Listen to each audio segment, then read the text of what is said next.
I'm going to tell you a story. But first I have to get a drink because it's so dry here. Snowing now. And you can't breathe. I used to live in Aspen, but I didn't try singing up there. Okay, we're here.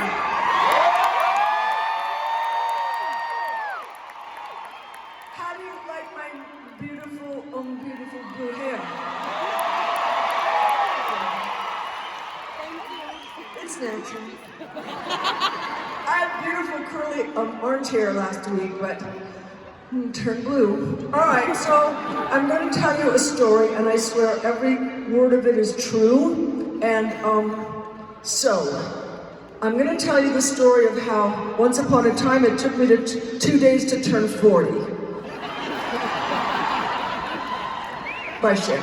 Okay, so once upon a time, it was the night of May 19th, and I was at my favorite club in New York, Heartbreak, and I was with my best friend Polly, and we were sitting on these little red leather banquette things, you know, they're roundish and table sits there and they've got buttons and stuff like that, and then they've got kind of a high top on the back of them, and so Polly and I weren't sitting in the seats, we were kind of perched, like hookers, you know, on the top. And I mean, we weren't, we just kind of looked that way. So anyway, my dress was up to here, my top was down to here, and all I kept thinking was, oh my God, you're 40 and you're still so hot.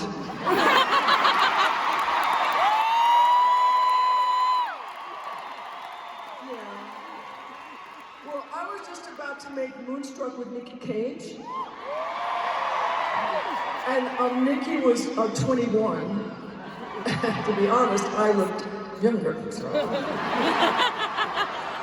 whatever.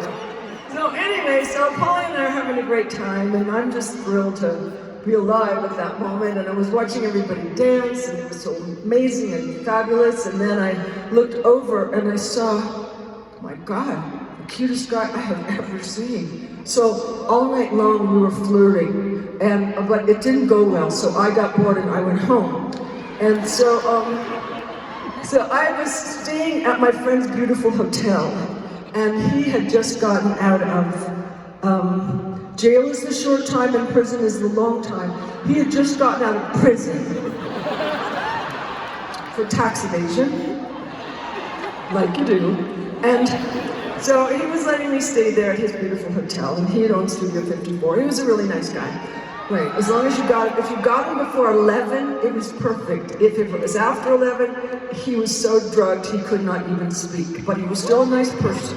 Okay, so that night I went to sleep dreaming fabulous dreams of being 40, and it was just like heaven. I just felt like I was in heaven. And then in the morning, my telephone rang, and the man on the other end said, "Hi, Cher, it's George Miller." And I said, "Oh, hi, George." And George Miller was the director of Witches of Eastwick. So, yeah, but save it. Don't do that. You won't like yourself. Okay? So George said, "Hi," and he said, "I wanted to tell you that I don't want you in my movie." Yeah. He said, "Jack and I, Nicholson, we don't think you're sexy and you're too old." Yeah, aren't you glad you didn't clap? So for me, it was like, "Good morning, 40." And it was awful. Tears started streaming down my cheeks, and this was going to be my big break. I was going to have this movie, and then I was going to go on, have more movies, and be a movie star. Put your did. But at that point, the tears were streaming down my face, but I didn't want him to know it. You know, I just wanted to like grit it up and not let him know that I was heartbroken. And usually in Hollywood, when people insult you, they just insult you and they get off the telephone. But he was from Australia, and so he just kept going on and on. He felt he needed to tell me that well, I don't like your walk, and I don't like the sound of your voice, and I hate the way you talk, and I hate your laugh. and blah, blah, blah, blah, blah. By that time, I was like, okay, look, motherfucker.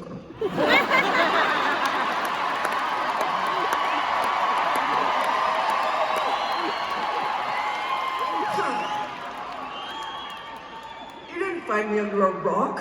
I was nominated for an Academy Award for Silkwood, right?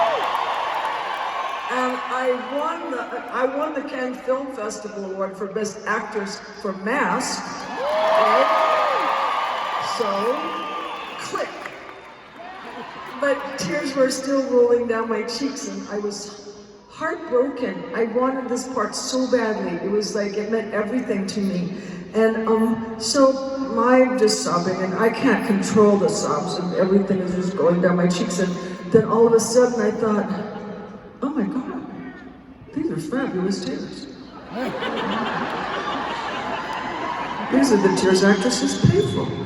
As a matter of fact, if you kind of look down like this, and your tears are falling gently, you kind of look like a Madonna. See? Not the blonde one.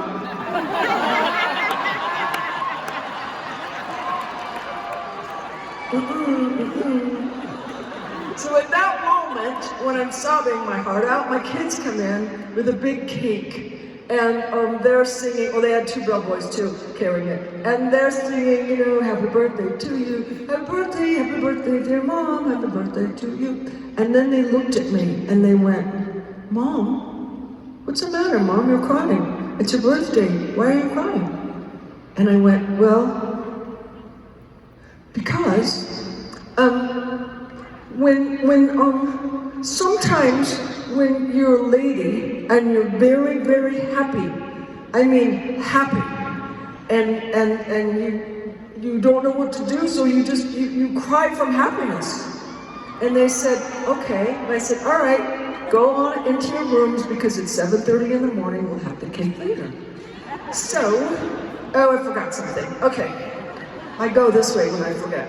All right, so I was telling you about my friend that I stayed in his hotel. Well, I owed him $28,000 and I didn't have it.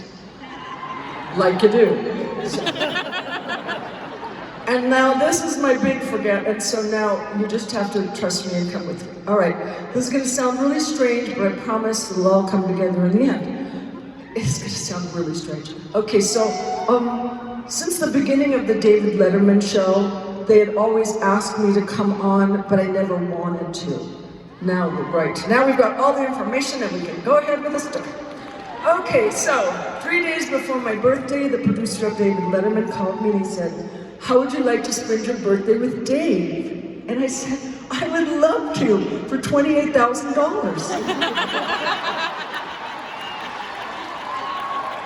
And the producer said, well, we don't do that. I said, well, then neither do I.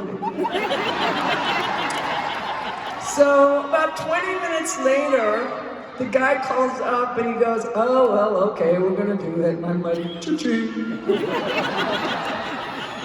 But while we're on the telephone, he said, Cher, just out of curiosity, why have you never wanted to do our show? And I said, well, you know, David's very smart, he's very funny, but sometimes if he feels like he has a guest on that's beneath him, he can be kind of an asshole. And the producer agreed with me and we hung up. So it was my birthday and I went over to the show and I didn't look very nice. I don't know what I was thinking, but whatever. And we were sitting down in two chairs and he was sitting here and I was sitting there. And he was being funny and I was being funny and he was being funny and I was being much funnier. And he said, so tell me, Cher, why haven't you ever wanted to do my show?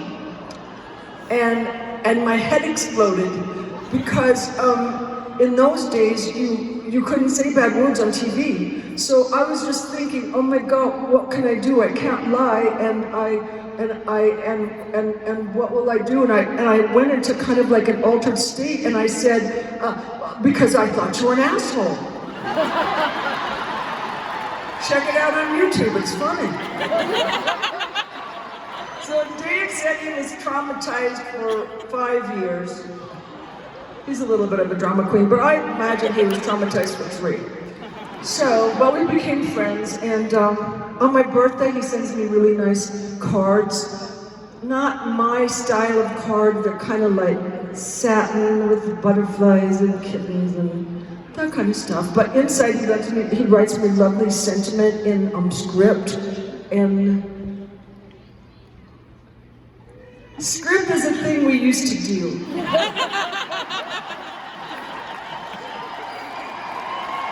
Yes.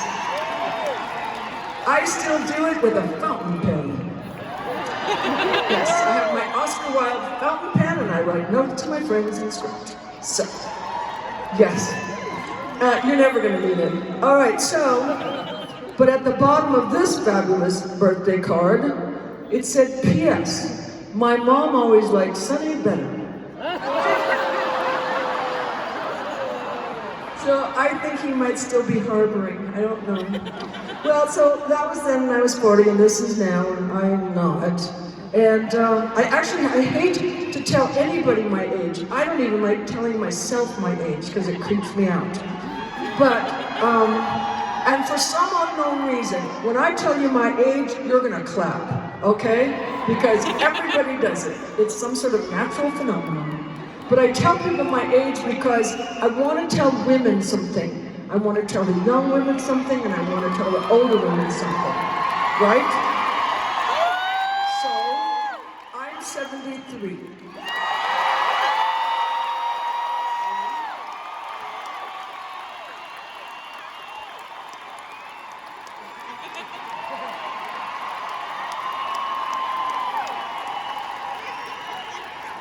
And I want to tell young girls that, like, you might not want to wear blue hair, but you might want to do something else that doesn't seem practical, or that your family's going, oh, you probably can't do that. But you have to have your dreams, and do something else at the same time if you need to. But don't give up your dreams, and don't let anybody screw with you. Okay? And for old ladies, where's your blue hair? Come on, it's time, girls. All right, so, also, you know what, when older women say, oh, I'm older now and I've found peace and I'm much more in tune with myself and I feel much wiser, bullshit. Yeah. I don't believe it. I think it's like, I'm this old, I better make the best of it and pretend I'm really happy. Okay, so, but I think people clap for one of two reasons, and that is that I'm still alive. Yes. And I can still fit in my costumes. Okay, so before we start this extravaganza, I just have one thing to say, and that is, what's your granny doing tonight?